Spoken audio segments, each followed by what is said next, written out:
Bismillahirrahmanirrahim. Assalamualaikum warahmatullahi wabarakatuh. Kayaknya kurang semangat ini ya. Ini jam 3, mata udah kunang-kunang, badan makin lemes ya. Maunya gogoleran aja. Assalamualaikum warahmatullahi wabarakatuh. Sampai suara saya aja udah mulai menurun.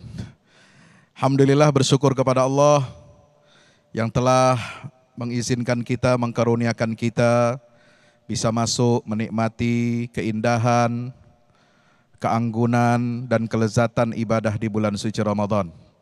Maka mari saya mengajak seluruh jamaah Masjid Raya Al-A'zam dan seluruh pemirsa TV One dimanapun berada, mari kita berdoa kepada Allah Subhanahu wa Ta'ala. Sebagaimana Allah telah memberikan karunia kepada kita untuk masuki bulan suci Ramadan ini. Mari kita sama-sama berdoa yang tulus ikhlas kepada Allah, agar Allah karuniakan kepada kita, Allah karuniakan kita untuk bisa menyempurnakan ibadah-ibadah di bulan suci Ramadan sampai akhir, dan tidak keluar kita dari bulan suci ini melainkan dosa-dosa kita semua sudah diampuni oleh Allah. Amin. Ya Rabbal Alamin.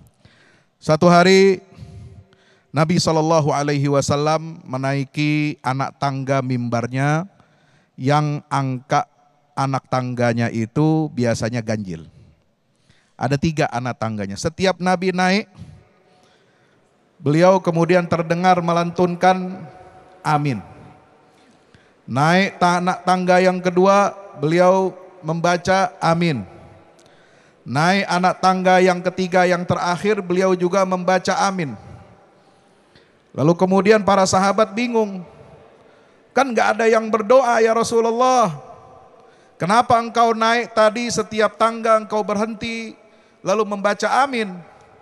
Lalu Nabi SAW menyatakan, setiap anak tangga yang aku naiki, Malaikat Jibril membisikkan doa kepadaku dan aku mengaminkannya. Satu di antara doa Malaikat Jibril yang diperdengarkan hanya untuk Nabi SAW adalah ba'uda man adraka Ramadhan falam yughfar lahu. Sungguh celaka, sungguh nista apabila ada orang yang dia mendapatkan bulan suci Ramadan, dia masuk ke dalam bulan suci Ramadan, dikaruniakan nikmat oleh Allah berjumpa dengan bulan suci Ramadan, falam yughfar lahu, kemudian dia setelah menyelesaikan ibadah Ramadan, dosa-dosanya tidak diampuni oleh Allah Ta'ala. Na'udzu. Tapi Nabi mengucapkan apa? Amin. Ya Allah, kabulkanlah. Artinya apa? Jamaah yang dirahmati Allah, puasa ini bukan hanya sekedar kita merayakan, kita senang, kita menahan lapar, kita menahan haus, atau menahan hubungan suami istri. Tapi ibadah Ramadan esensinya adalah mengendalikan hawa nafsu, menolak bisikan syaitan. Jangan sampai kita puasa Ramadan, kalau ada yang membatalkan puasa Ramadan kita, ketelan air, kemasukan cemilan. Assalamualaikum. Pernah masuk cemilan? Apa yang akan dilakukan? Kalau kita masuk makanan sedikit, pasti akan kita keluarkan, kita muntahkan. Kita khawatir, kita takut, jangan-jangan puasa kita nggak sah, puasa kita batal. Tapi berapa banyak orang yang berpuasa, sebagaimana tadi disitir hadis Nabi SAW oleh guru kita, Ustadz Pantun. Saya kagak jago pantun, dia mah dikit-dikit tiap 1 menit pantun mulu. Iya, itu hebatnya ya, luar biasa. Orang masing-masing diberikan kelebihan karunia dari Allah Subhanahu.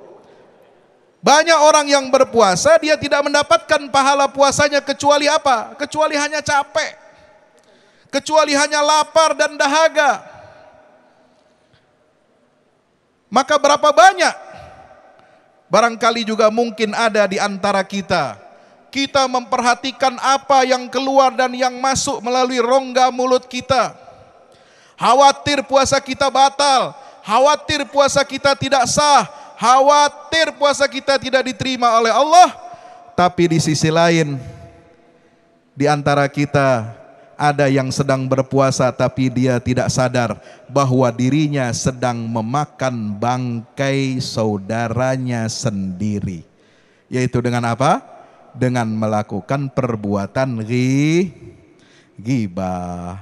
Kan ada ayatnya dalam Quran. Ada. Surat apa? Al-Hujurat. Wala yaghtab ba'dukum ba'dha. Ayuhibbu ahadukum ay ya'kula lahma akhihi maitan fakarihtumu. Kata Allah, salah satu rambu untuk menjaga ukhuwah persaudaraan di antara orang beriman adalah jangan suka menggibah, jangan suka ngomongin orang. Jangan suka membicarakan orang lain. So apa? Dosa ghibah itu dosanya, keharamannya sama seperti orang yang memakan daging bangkai saudaranya sendiri. Ada jamaah yang suka makan daging bangkai enggak? Enggak ada kan? Enggak ada yang mau. Apalagi makan daging bangkai saudaranya sesama manusia. Apalagi saudaranya itu orang beriman. Maka dosanya berlipat-lipat ganda. Nauzubillah. Maka oleh sebab itu hadirin rahmati Allah, jangan sampai kita menjaga mulut kita, rongga kita untuk tidak kemasukan makanan dan minuman. Tapi di sisi lain kita sadar atau tidak sadar justru sedang memakan bangkai saudara kita sendiri. Dan akhirnya pahala puasa kita hangus. Maka Rasul SAW bersabda, "Man lam yada' qawla zur awil amala bihi falaysa lillahi hajatun fi an yada'a ta'amahu wa syarabahu." Hadis yang diriwayatkan oleh Imam Bukhari ini sangat penting. Siapa orang berpuasa tapi dia tidak meninggalkan perkataan dan perbuatan dusta, maka Allah tidak memerlukan lagi tatkala orang itu dia menahan lapar, dia tidak makan, dia tidak minum, pahalanya tidak diberikan oleh Allah Ta'ala. Mau seperti itu? Tentu tidak mau. Mari kita senantiasa introspeksi, kita perbaiki puasa kita, jangan sampai puasa kita sah tapi kita tidak mendapatkan pahala ibadah puasa kita. Nauzubillah min zalik. Wallahu a'lam bishawab.